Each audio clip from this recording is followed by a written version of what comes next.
What's up, y'all? It's Joe Budden. It's my favorite part of the holidays, Prize Picks, the best place to get real money action while watching your favorite sports. Join now because this holiday season, Prize Picks is giving millions in player rewards. Download the Prize Picks app today and use code TACKLE and get $50 instantly when you play $5. That's code TACKLE on Prize Picks to get $50 instantly when you play $5. Prize Picks, America's #1 daily fantasy sports app. Must be present in certain states. Visit prizepicks.com for restrictions and details.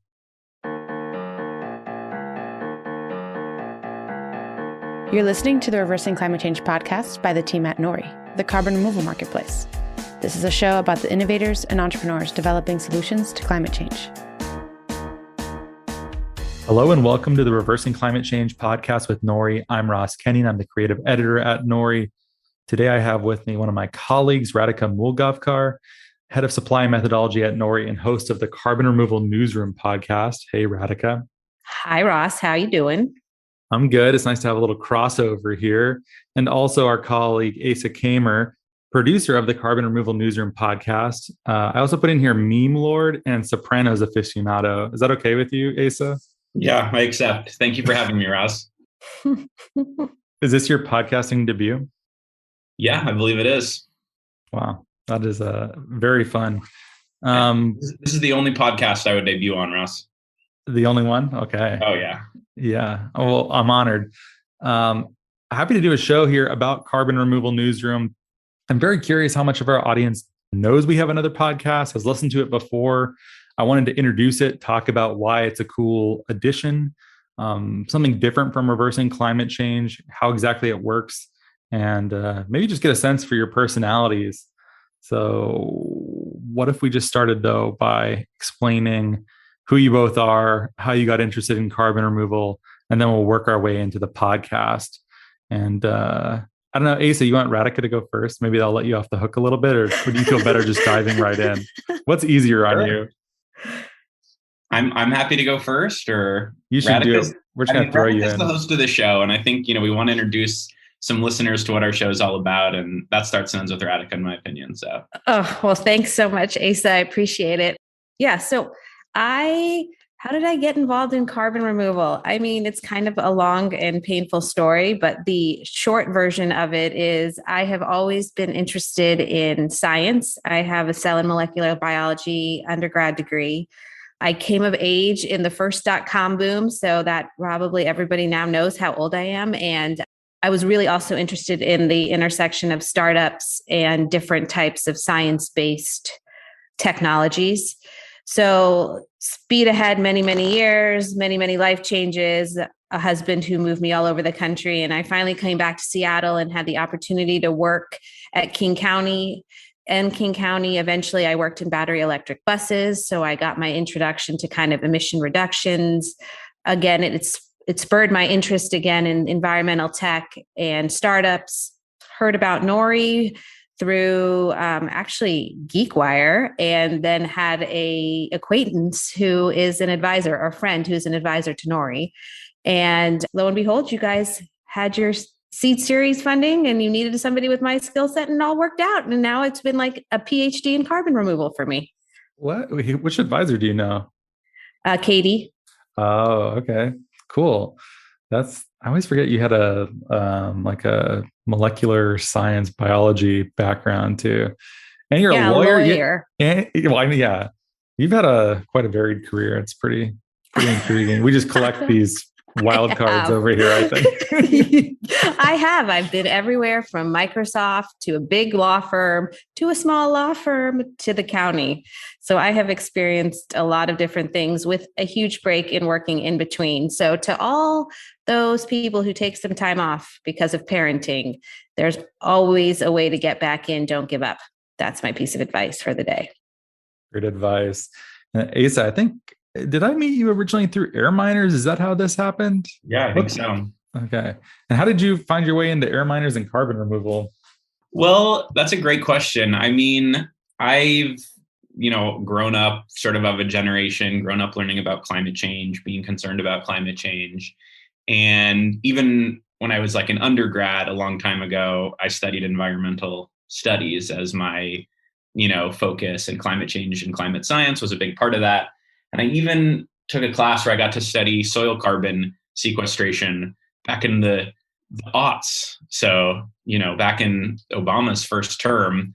And so I always, look back on that and I was like, wow, people are really working on that. I mean, people say carbon removal is new, but at least in terms of soil and rangelands, there was some work happening on that academically, a while back.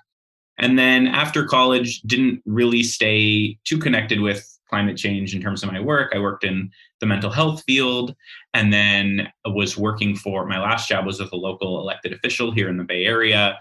And then kind of throughout that time, just as a hobby and an interest, tried to stay up to date on climate news and what was going on and what was happening. And just the concept of carbon removal really caught my imagination, just because so much of what I'd learned about climate change and how to address it is just, we have to stop this. We have to, it's all about what we shouldn't do. And it's, framed in this sort of, I guess, like negative way to put it, that way, where it's like, there's all these practices we have to stop doing. And that's obviously very true, but I think it kind of limits the like imaginative and exciting parts of like, I guess, my interest in climate change, where I was like, wow, there's actually something, positive we can build. There's something new we can do.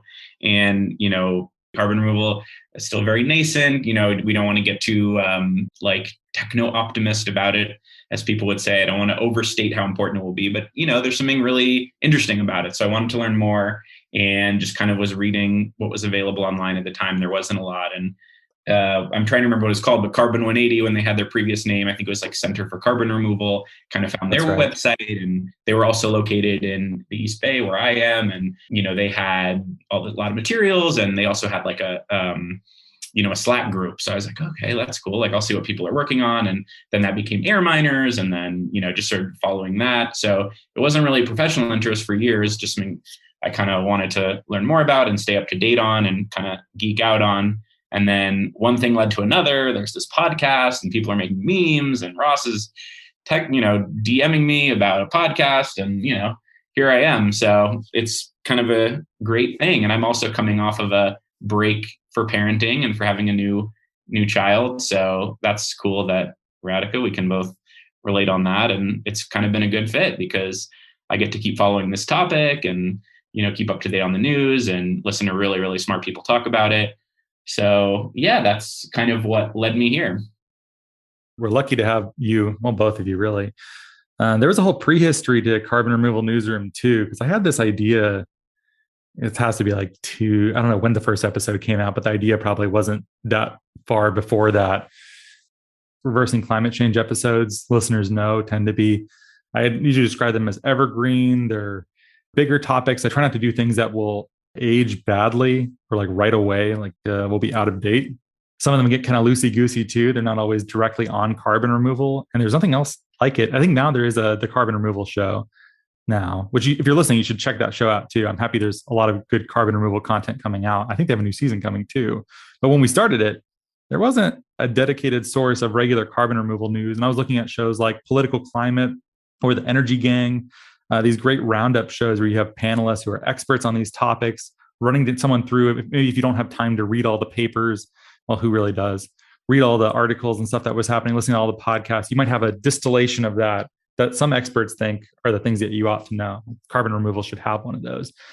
It was really hard to keep that up among my other duties. And also, I usually describe myself as not really being a news. I will wait until after there's been a world crisis, like a decade, and then I'll read the history book of it. I'll be like, wow, that was really messed up. That was really interesting. But in the moment, I find it too hard to track. So I fired myself from the Carbon Removal Newsroom job. Radhika, I think you're the biggest news junkie on staff, or one of them. I think I'm only a one of many. It's like a very academic place we work at, Ross.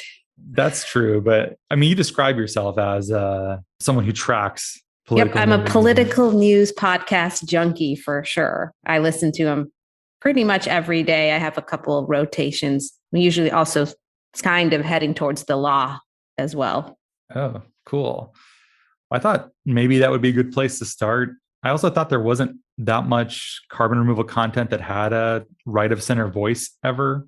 So I sort of set this up almost like Political Climate as having Holly, whatever Holly is, somewhere on the left. Who knows exactly what. And then Chris. Our former co-host. For those who don't know, Dr. Holly Buck. Holly, I know. So I'm speaking with greater familiarity than is maybe warranted here, but she's been on RCC so many times now. I think she's maybe the most frequent guest that I think we've had. I think she's top of the list, if not. And yeah, so we set it up that way, and then the show's evolved. I don't know. Okay, so that's like the prehistory. And then it started with you, Radhika, and then Asa, you were a little bit of a later addition, now integral. But Radhika, maybe start us at the beginning of the season you started with, and what's been your experience of it? Well, it has been both extraordinarily stressful, but more importantly, extraordinarily interesting. Certainly, Asa's arrival has alleviated most of the stress. So I am forever grateful for his hiring and his input into the show. But we kind of started, like you said, Ross, with this idea that every week we would try to feature carbon removal news, but from a policy perspective, and have Holly kind of on the leftist side and Chris who's our other co-host from the American Conservation Coalition, Karis Barnard, on the right side.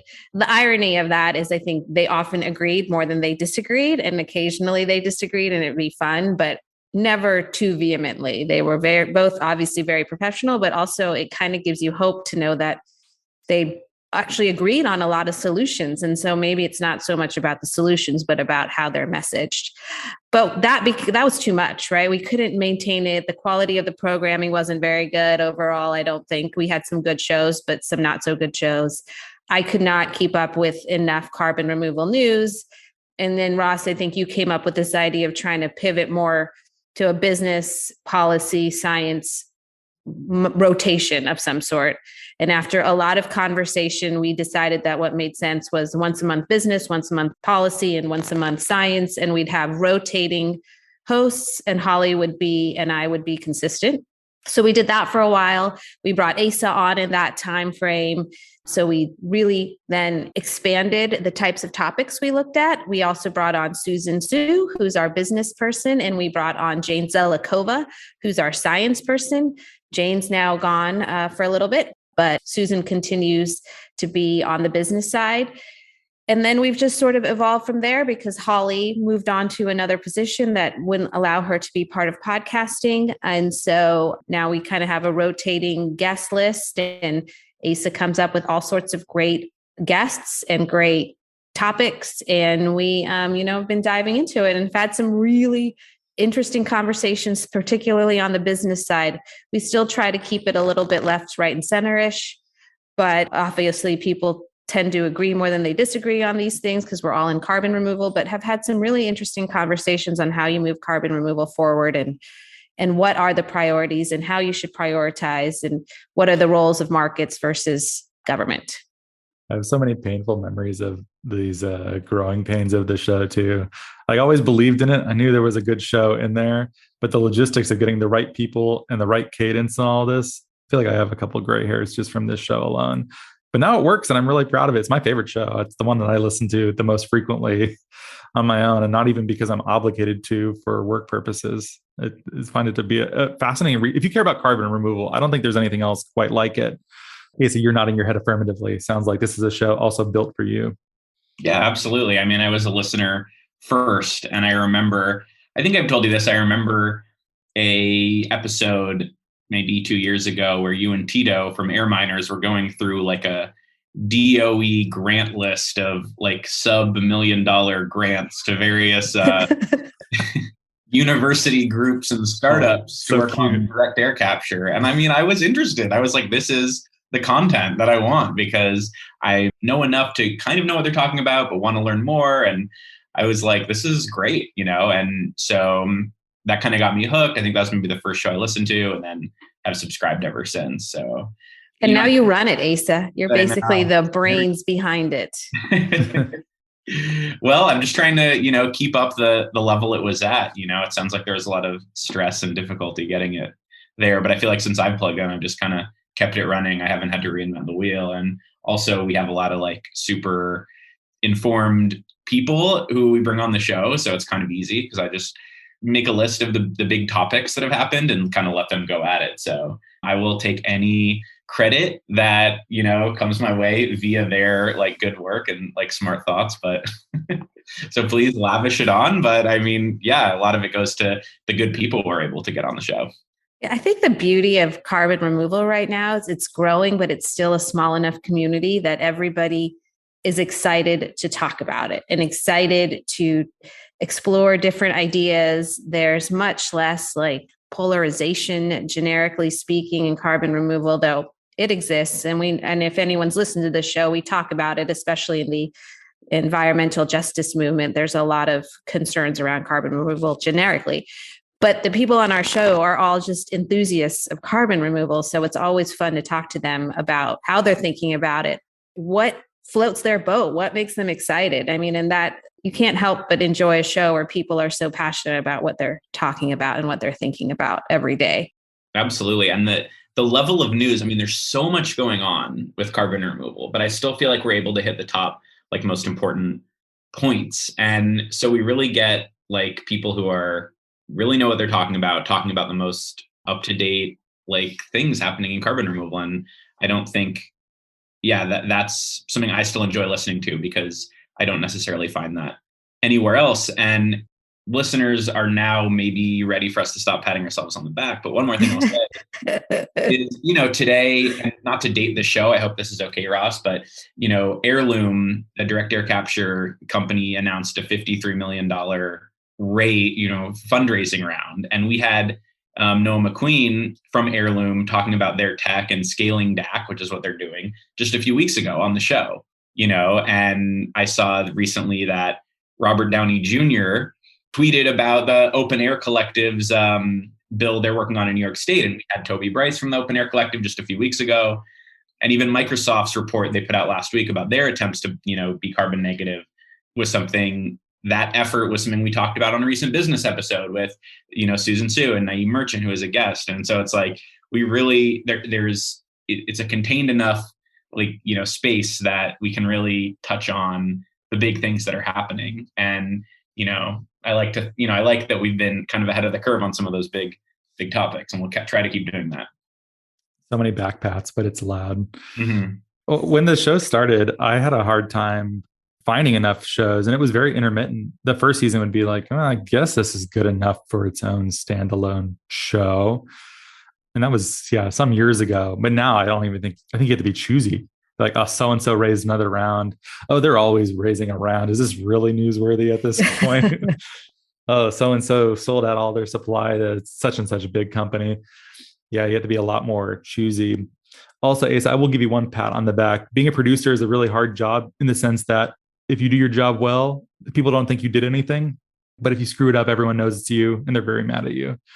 That's true, whether it's filmmaking, whether it's podcasting.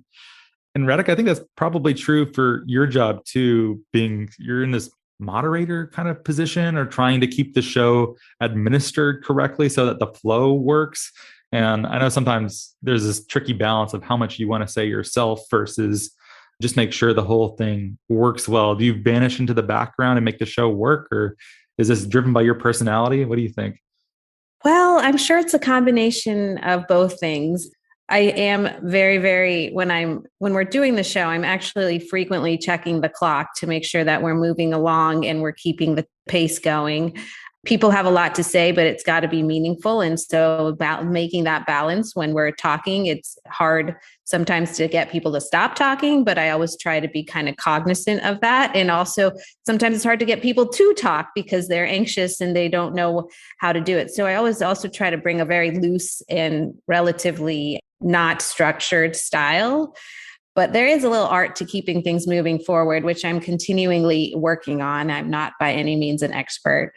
And then, I just try to be a bit humble when I go in there and realize these people are the experts and I'm the person learning. And so I often approach it more from a perspective of what don't I understand, or what is something that I've been thinking about that I would like further clarification on in this area. And then oftentimes it's also, they will say something that piques my interest. And I'm like, wait, I need to understand that better. So hopefully people who listen have the same interests as I do, because that's often what guides the show, not anything pre-existing, though Asa provides me wonderful outlines, but I usually just use that as a framework to then launch off of.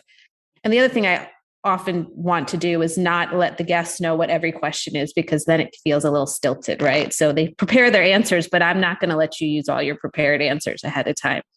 It's been a great learning experience for me. I'm happy that you picked up on that classic podcaster interviewer trick. I have to rely on that one a lot.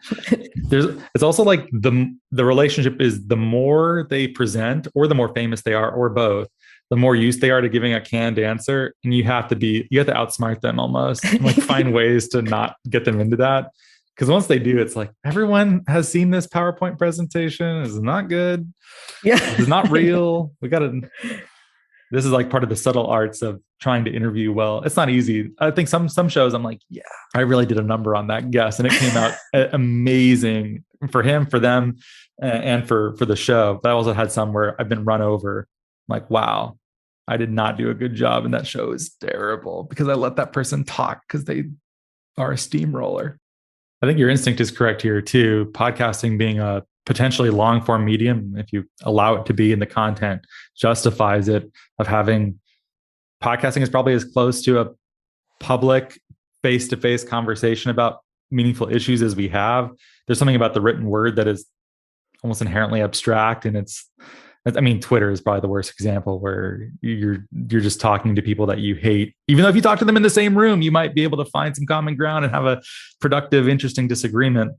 That's the goal with podcasting, at least as far as I'm concerned. There are many people who have been on the show that I don't always see eye to eye with, but could you tell? I hope you can't always. I try to meet them at a level where we can have a good discussion. I think that's true of Carbon Removal Newsroom as well. I know that's part of your ethos, Radhika. Oh, yeah, for sure. I'm at heart a pragmatist. So whatever solutions you want to bring that work, I'm not too worried about where you're coming from. And I think everybody we have on the show is at their heart looking for solutions to this. And so that's why it's, even if we have different ways to getting to the same goal, everybody has the same goal. And it's, like I said, early enough in carbon removal that it hasn't been clouded by all the other things that maybe the environmental movement has been clouded around, or sustainability. Like, there's just not as much baggage attached to the idea right now because it's early days. Yeah. Do you feel similarly to that, Asa, or do you have a different take? I mean, yeah, I think it's hard because I do sometimes follow some of the social media stuff more than I want. And that always turns into a flame war no matter what. And there is a lot of like bitterness towards, there are some issues with people who don't like carbon removal, obviously. But I have talked to people, I think that like the other side of the coin is I've talked to people who are like doing lobbying within, on Capitol Hill, and have said that carbon removal is like not partisan, that like it has broad, like truly broad bipartisan support. And I think that says a lot about where it exists within like our culture and our politics, that it doesn't fall into some traditional category of what camp and what identity follows it. Because obviously, like, there's a lot of issues that fall into pre-existing camps, and you kind of obscure the actual topic. So I think the fact that it, has this bipartisan support maybe reflects a little bit.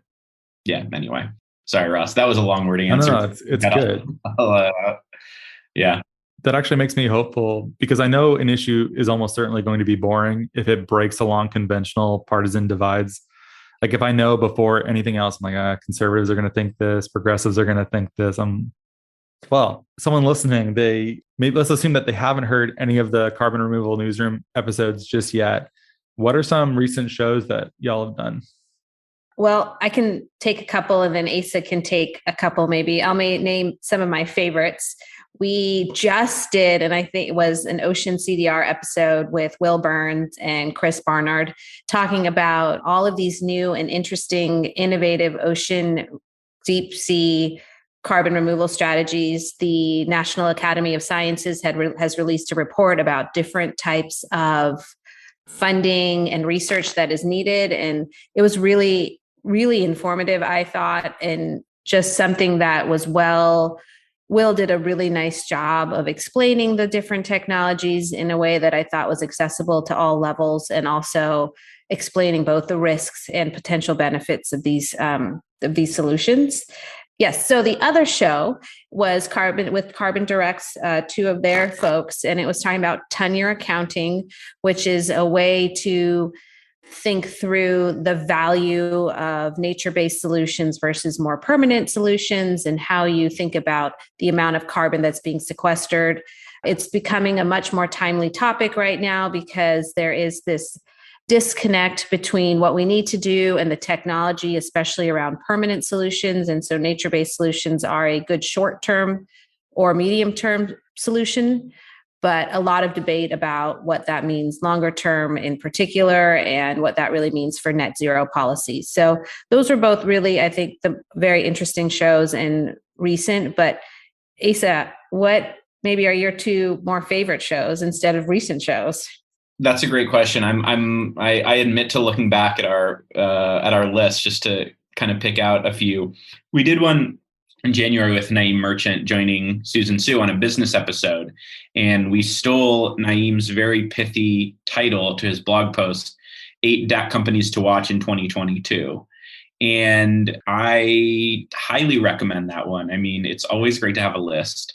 And I think startups that are working on new technology is always sort of an exciting topic that people enjoy. And they're not too sanguine about it. I mean, they definitely get into the business model challenges. They get into the technological challenges, the energy use. It's not all these 8 are going to save us. But it is fun to kind of run through, with a business lens, some of the different startups. And a week after that, one of them, spoiler, was Verdox, which is out of an MIT research.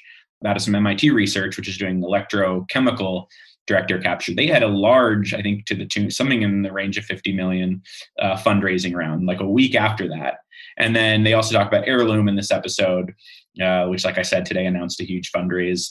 So that is a really interesting one. And Naeem has really kind of dove into what it means to buy a carbon credit from, one of these early stage companies that isn't frankly even removing any CO2 yet. So that's an episode I would recommend. And then there's another one from, I think, November, where it's a science episode where Holly and Jane Zelikova talk about forestry over-crediting. And that's like an issue that I think if you follow carbon removal, but, people maybe in more mainstream climate circles, their concept of carbon removal or negative emissions has, the sort of quote unquote easy one is afforestation or planting more trees. And they get into some of the sort of challenges with actually being able to verify, depending on the project, that new forests or well-maintained forests are actually carbon negative, which is not very simple to do. And so, there's this kind of very easy, I guess, obviously, like people always say this online, but why don't you just plant more trees? Or like, oh, that's cool that you invented, a DAC machine, but have you heard of a leaf? Like it does the same thing. God, I hate that. I hate that comment so much. It's always so smug and so wrong. Okay. I know that encapsulates a lot of people who hate on carbon removal on the internet is like smug and also wrong, but maybe that's another story. George Monbiot and Greta Thunberg did one of those. I was like, you should know better. But okay. I didn't say that. I would never hate on Greta in public. But, Okay, we're back after a cut of Asa sharing his true thoughts. Please continue. But yeah, so anyway, that episode where they talk about forestry over-crediting, it's a nerdy topic. It's, if we did a geek scale, it's higher up, but it's really interesting. I mean, it's not, unfortunately, easy to just remove a ton of carbon by planting a lot of trees. That would be really cool if it was, and it's definitely possible to do.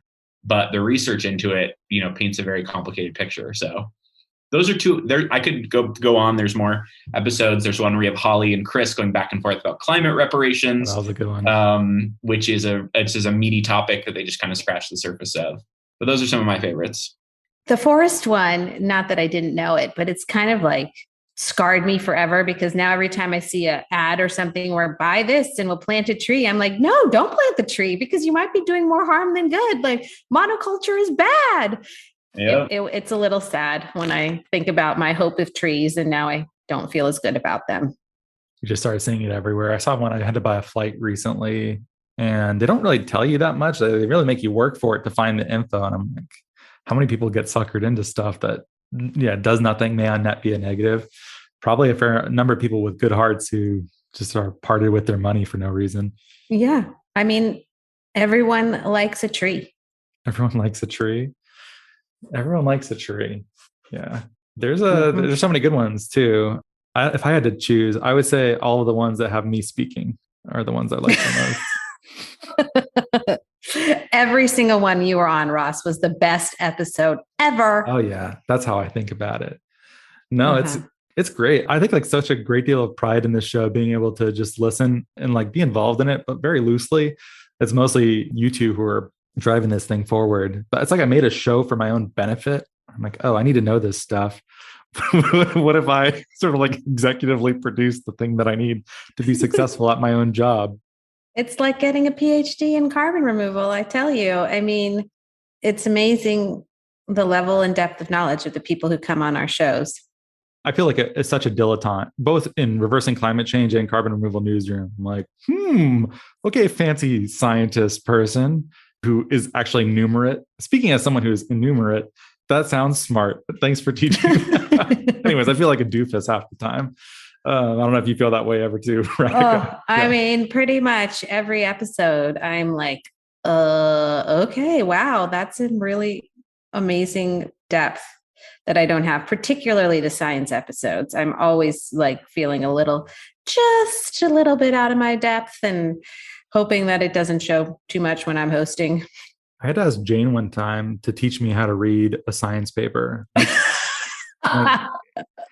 There's a scene in Peep Show where Jeremy asks Mark how to read. He has to read Wuthering Heights. He's like, how do I read? I know how to like the words. Mark says, look at the page. You probably want to look away now, don't you? Yes, I do. Don't look away. Don't look. Keep going. Look what Jane had to do to me to read a science paper. Anyway, so this is really undermining the credibility of the podcasting medium as a whole, I think. We just ask the people who do know how to read the papers what to make of it, and they explain it to us. I think that's good. Actually, as much as we just dunked on that, your role, I think, is to be a good stand-in for a generally intelligent but non-specialist audience. And they want someone to ask those questions that, ground these world-class, PhDs in language that they can actually understand. That's the job, I think. I 100% put questions in the outline that are questions I have. That's great. That's right. Oh, totally. Yeah. And there's no like secret formula to that. That's just, okay, I can read the introduction, methods, conclusion of a paper, understand 10% of it, and be like, all right, they're talking about rocks here, but like, does it say if it works or not? And, whatever. And then just ask those questions of the expert and, hear what they say. And hopefully I can, that maybe comes down to my level. I don't want to overstate it. I mean, I think this is a show that a general audience can enjoy. I don't want people to be intimidated. You're going to learn from it. Hey, so you have to like bold or something the questions I must ask for you on your behalf, because I don't know which ones I might be skipping that you are most curious about. I will. I definitely will. I think that's a great technique. How else are you supposed to write a question that you're not personally interested or invested in? Is a really surreal working style. How would you even do that? I feel like they would all end up really basic.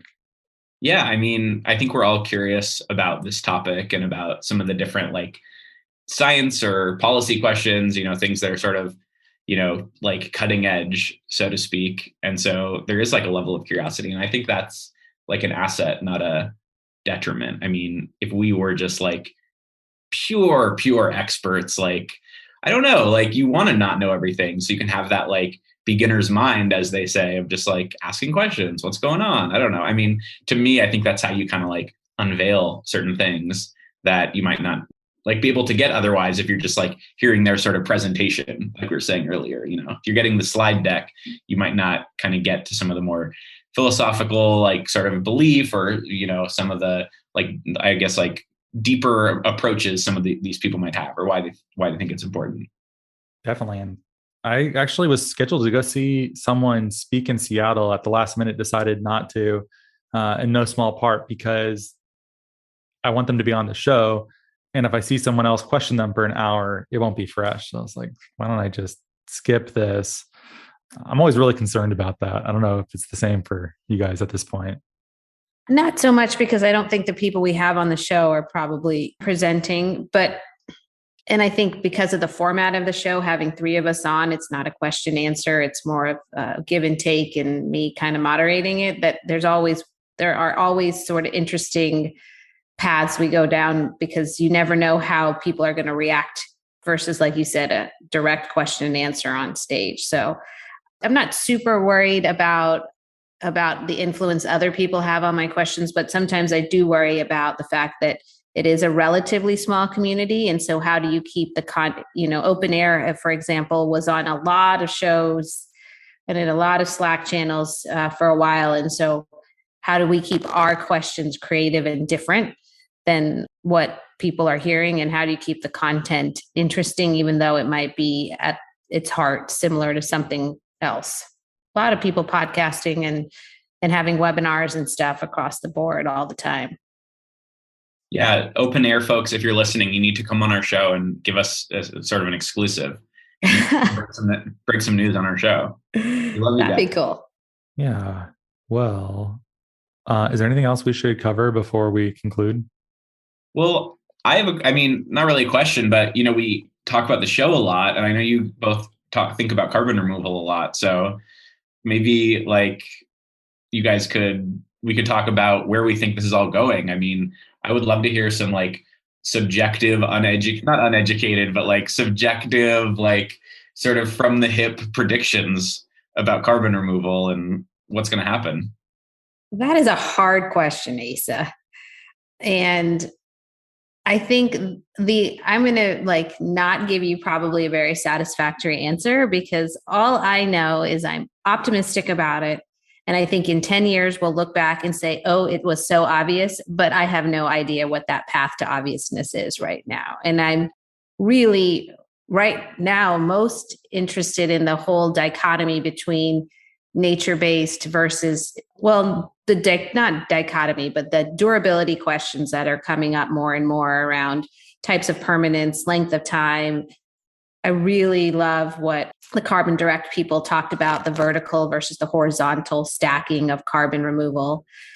And my fervent wish is that net zero and carbon removal would get split apart, so you could approach them with different solutions rather than trying to glom them together, which I think just makes carbon removal that much harder. So those are some of the things I think about, but it's probably not the answer of where you think it's going to be in a few years. Why just lay that bombshell on us, Asa? Even with Radhika buying me some time, I'm not sure I have a really well thought out answer myself. I think I might say that I think a lot about the culture around carbon removal, and a lot of the projects I find rewarding and fun tend to be ones that are creating an educational but fun environment. I think carbon removal is a genuine intellectual adventure and a great place to spend a career for that reason. And both the shows that we work on, I think, are part of that. A lot of my effort lately has been on memes. So Ace and I have been doing a lot of work on, if you're on Instagram, at Carbon Removal Memes. It's also Carbon Removal Memes for Climate Restorative Teens on Twitter and Facebook. Radhika, you're shaking your head, but that's a naming convention that is popular among meme pages. Don't you do that. But I think a lot of those are really fun. Making highly niched content, I think, is important. I think trying to make carbon removal cool and engaging, I think that's going to be, sometimes I describe our work as, if you've ever played the Sid Meier's Civilization games, our work in creative at Nori is the cultural victory, where carbon removal, it's you can win by conquering everyone, or you can kind of convert everyone. And I think that's a big part of what media is supposed to do. We want carbon removal to grow, to encompass lots and lots of people who are not currently in the climate space, and create a space for them to be excited and engaged by technology that is genuinely mind-blowing, and political problems that are difficult, engineering ones too. So I see that as my job, is basically to grow the carbon removal space as big as possible, to try to teach people that this is important. And these are some of the interesting topics that people of good faith can legitimately disagree upon productively. And this is where it's fun to intellectually hang out and discuss these things. So I'm hoping that in the next couple of years, those pages and our podcast get lots and lots more listeners, and we sort of are a good staging area. And there's other places where people land too, which whether that's Carbon 180 or Air Miners or Open Air Collective or whatever comes out in the next couple of years that in hindsight seems obvious, as Radhika supposes. I'm thinking in terms of like a large cultural movement. I think that's my off the cuff answer. Put a gun to my head. Tell me something on a podcast publicly. So what about you, Asa? I think we should turn the question. Oh, absolutely. Yeah. I agree that I do actually think we're going to have technological, quote unquote, carbon removal at a relatively cheap price within the next few decades.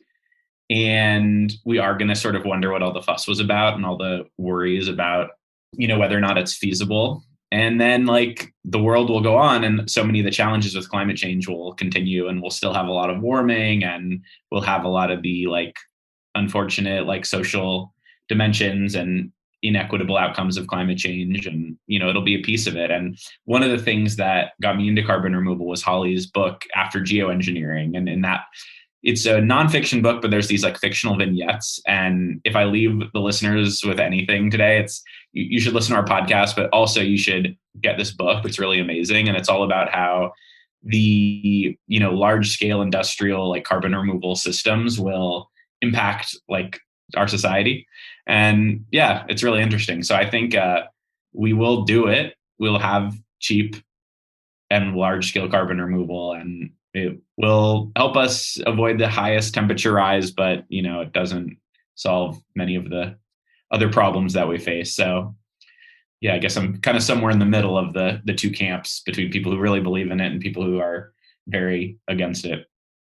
Cool. Thanks for, wow. I feel like you tamped yours down a little bit, Asa. You had all that time to think. You could have spoken for 15 minutes if you had wanted to. No one would have stopped you. I could have, and I'm sure the listeners are glad I didn't. Yeah, I might have cut mine down a little bit. Okay, well, thanks so much for being on the show, Asa, podcast debutante extraordinaire. So happy to have you. Thanks for having me. Great to be here. And Radhika, always a pleasure to have you on. Always a pleasure to be here, Ross. Anytime. Yeah, feel free to extend an invitation my way sometime. Just kidding. I get all the podcasting I want. Yeah, well, when we have an episode on media and carbon removal, maybe you should join. What's the Salem witch trials play? The Crucible. More weight. putting the stones on them at the end. Okay. Yeah, you're Arthur Miller for sure. Oh, wow. Are you comparing yourself to the persecuted women of the Salem witch trials? No, for the record, no, let's not say it's the guy. I forget what his name is, but he's the guy at the end who they're like smashing with rocks, and his last words are "more weight, like kill me faster." Oh, come on. I would be more than lovely to be on a podcast with. You'd have a great time.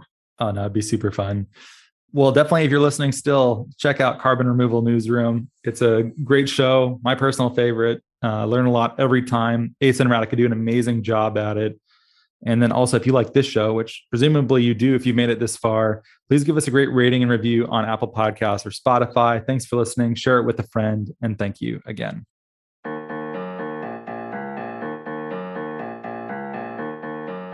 Thank you so much for listening. If you could please subscribe and give us a great rating and review on Apple Podcasts or a rating on Spotify, that'd be much appreciated. It helps us get our content out to more people. You can sign up for our newsletter at nori.com, follow us on social media, and we will catch you next time.